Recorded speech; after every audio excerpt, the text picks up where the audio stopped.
ஞானசம்பந்தன் அவர் சந்திக்கிறாங்க, பல கோயிலுக்கு போகிறாங்க. அப்போ திருமறைக்காட்டில் அந்த கதவு அடைச்சிருக்கு இல்லையா, வேதம் அடைச்ச மரக்கதவை 2 பேரும் பதிகம் பாடியே திறந்து போடுறது ஏற்பாடு செய்கிறாங்க. திருவிழிமேட்டில் போய் பஞ்சம் திக்கிறாங்க. அந்த ஊரில் பெரிய பஞ்சம் உண்டாயிடுது. அப்பர் சாமி ஞானசம்பந்தர் போய் தான் சாமிகிட்ட படிக்காசு பெற்று அந்த ஊரில் பஞ்சத்தையே போக்குறாங்க. இது போல் பல சம்பவங்கள். அதற்கு கடைசியாக அப்போ என்ன பண்ணுறாங்க, திருப்பூருக்கு வராங்க. இங்கே அது சொல்ல எம்பெருமான் அப்பூத நாயனா பின்னூருக்கு வரும்போது எம்பெருமான் அப்பூத தளத்துக்கு வராங்க. அப்போ தன்னுடைய பேரால் எத்தனையோ தர்மசாலைகள் நான் பார்த்து ஆச்சரியப்பட்டு யார் செய்கிறான் கேட்டு அவர் வீட்டுக்கு போய் அப்போது சாப்பிட அவர் கூப்பிடுறாரு. அப்போ அவர் மகன் வந்து இலை பறிக்கிற போது வாழை கடிச்சு பாம்பு கடிச்சு இறந்துடுறாரு மகன். அந்த மகனையும் பிணத்தையும் மறைச்சு அப்பசாமி சாப்பாடு போட முயற்சி பண்ணுறாங்க.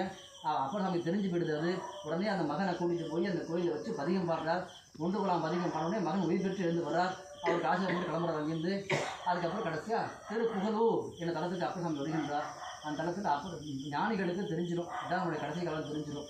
நீ திருவடி சேரும் பருவம் இதுன்னு சுவாமியே சொல்கிறாங்க.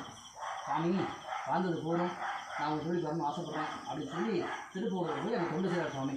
இப்போது இங்கே தான் கடைசி தருணம் முடிச்சு 2 விஷயம் தான் முடிக்க போகிறேன். இதுதான் கடைசி தருணம். அதனால் நீங்கள் நடந்த சம்பவம், இப்போ சொல்கிறதா நீங்கள் நடந்த சம்பவம் திருப்பூரில் ஏறத்தாழ 2000 வருஷத்துக்கு முன்னாடி நடந்த சம்பவம். சிவபெருமான் அப்பர் சாமியை இப்போ தான் சோதிக்க போகிறார். இத்தனை வருஷமாக விட்டாச்சு, இப்போ சோதனை தேவையா? அதுக்கு பேர் சோதனை இல்லை. அவர் பெருமையை நமக்கு காட்டும் பொருட்டு சுவாமி செஞ்சது. அவர் கையில் என்ன வச்சுருப்பார், உருவார படைன்னு பேர். சுவாமி போய் சுத்தம் பண்ணுறாங்க இல்லையா, புல் சதிக்கின்றே போவார் இல்லையா, அப்படி சுத்தம் பண்ணிட்டே இது திருப்பூரில் செய்கிற போது சுவாமி என்ன பண்ணுறாருன்னா, முதல்ல நவமணிகளை சுவாமி பிரகாசத்தில் அப்படியே கொட்டி விடுறார். சிவபெருமான் திருப்பூர் பெருமான் அப்படி சொல்லிருக்கார் இல்லையா, பிரகாரம் முழுக்க நவமணிகள். அதில் ஒரே ஒரு மணி நீங்கள் எடுத்து வந்தால் போகிறோம், உங்களோட 7 தலைமுறைகள் வேலை செய்யாமலே சாப்பிடலாம். உங்களுக்கு அப்புறம் வரக்கூடிய 7 தலைமுறைகள் யாருமே வேலைக்கு போக வேண்டாம், வெறும்னு சாப்பிட்டு தூங்க. ஒரே ஒரு கல், அவ்வளவு விலையுயர்ந்த மாணிக்கங்கள் நவரத்ன சுவாமி பிரகாரத்தை ஃபுல்லாக கொட்டி விடுறார். இவர் சுத்தம் பண்ணுறார்.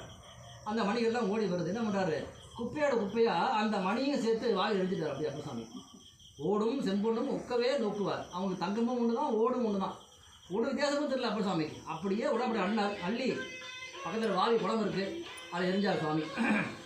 இது முதல் சோதனை. அவருக்கு வந்து இந்த பொருளாசை இருக்கான்னு பார்த்தார். இப்போ அடுத்த சோதனை ரம்பா, ஊர்வசி, மேனகா, திலோத்தமை. அது தெரியுங்கள, சத்தியமாக என் ஃப்ரெண்ட்ஸ் இல்லை, ரம்பா, ஊர்வசி, மேனகா, திலோத்தமை. இந்த 3 பேரையும் சாமிக்கு அனுப்புகிறார். எதுக்கு? அப்பர் சாமியை மயக்கிறதுக்கு. 3 பேரும் வாழ்ந்து அப்படியே இறங்கி வராங்க. வந்து அவருக்கு வரும்போதே அணிந்த ஆடை ரொம்ப ரொம்ப குறைவு. அந்த குறைந்த ஆடை கொண்டு நடனம் ஆடுறாங்க. வந்து அப்பர் சாமி முன்னாடி அவர் பணி செஞ்சுட்டு இருக்கார், அங்கே நடனம் ஆடுறாங்க.